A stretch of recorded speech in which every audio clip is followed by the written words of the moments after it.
aqui um pouco sobre alguns filmes do cineasta Tobe Hooper, que é um dos grandes nomes do cinema de gênero. Apesar da sua carreira bastante irregular, ele deixou uma pequena leva de grandes clássicos, né, do cinema de gênero. Claro que eu tenho que começar esse vídeo falando sobre a sua obra de estreia, Massacre da Serra Elétrica, de 1974. Um filme que trouxe aí para o panteão dos grandes vilões do cinema o icônico Leatherface, embora depois o Massacre da Serra Elétrica tenha ganho sequências cada vez mais duvidosas, né? A continuação foi dirigida também pelo Tobe Hooper, de 1986, ainda é um filme bem divertido, é um filme que ele vai completamente no caminho contrário ao que ele fez no primeiro Massacre da Serra Elétrica. É um filme cru, um filme tenso, apesar do nome sugerir que tenha muita violência gráfica e tal. Ele é um filme violento, mas ele não é aquele violento que joga tudo na tela.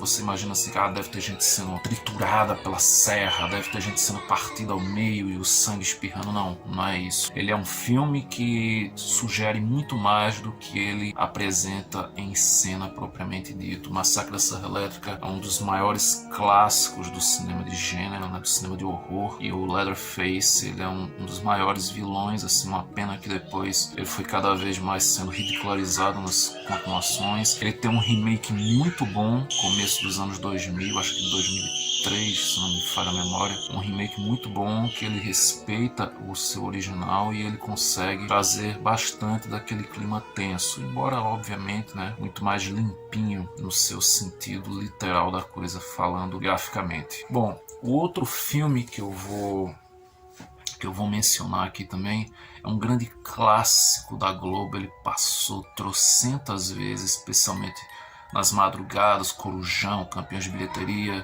também passou bastante no Domingo Maior. Eu estou falando, é claro, de Força Sinistra, filme de 1985, que muita gente com certeza deve lembrar pela Matilda May. Força Sinistra tem um dos roteiros mais insanos já feitos, né? Ele é um filme que ele começa como uma produção de ficção científica, mostra uma viagem dos astronautas no espaço e encontrando uma civilização misteriosa de vampiros espaciais. E aí depois disso o filme ele se transforma em filme de demônio, filme de zumbi, filme pós-apocalíptico. Força Sinistra, apesar de ser um filme divertidíssimo, ele é um filme que foi um dos responsáveis por um dos maiores fracassos da Canon. É um filme que faz parte do contrato que o Tobe Hooper assinou com a Golan Globus, no qual incluía o Força Sinistra, o Invasores de Marte e o Massacre da Serra Elétrica 2. Felizmente foram grandes fracassos da Canon, mas não deixam de ser filmes divertidíssimos, e o Força Sinistra certamente é o seu melhor trabalho depois do Massacre da Serra Elétrica, na minha opinião. Bom, um outro filme que foi feito assim pouquíssimo tempo depois do Massacre da Serra Elétrica, uma coisa que tem que ser dita sobre o Tobe Hooper é que, ao mesmo tempo que o Massacre da Serra Elétrica se tornou assim seu grande êxito, ele também foi talvez o culpado de ele nunca ter conseguido lançar algo à altura do seu filme de estreia. E o seu filme seguinte, o Eaten Alive, que aqui foi lançado pela Obras-Primas do Cinema como Devorado Vivo, né? Ele é um filme que ele traz muito da crueza do seu filme anterior, e ele conta a história também de um psicopata que tem como curiosidade, ele cria um belo crocodilo. É um filme que foi inspirado numa história verídica, né? No serial killer que acredita-se que alimentava também o seu crocodilo com suas vítimas. Agora fugiu o nome do serial killer. Assim como o Massacre da Serra Elétrica também, ele tem uma forte inspiração no Ed Gein, que também serviu de inspiração para outras obras como o próprio Silêncio dos Inocentes e muitos outros mais no cinema. Bom, o Eaten Alive, ele é um filme pouco lembrado hoje, apesar da sua qualidade como representante de um cinema de gênero mais brutal também, né? Um filme que também é bem violento, mas ele recentemente pôde ser visto uma homenagem homenagem a ele no filme X, A Marca da Morte, esse título nacional. Bom, mas é isso. Na verdade, esse é uma minissérie, mas ele também foi lançado aqui como se fosse um longa também, né? Que é Os Vampiros de Salem, ou como também ficou conhecido nas exibições em TV como A Mansão Marston, uma produção de 1979 e é inspirado no livro do Stephen King, né? Os Vampiros de Salem, uma cidadezinha, a Salem's Lot, que acontecem coisas misteriosas lá, né? O escritor ele retorna a essa cidade e ele começa a suspeitar que essa cidade ela pode estar sendo vítima de ataques de vampiros. O visual do vampiro, assim, ele é muito calcado no visual do Nosferatu, né? Condor Rock. Outro grande clássico, inúmeras exibições na TV, tanto na Globo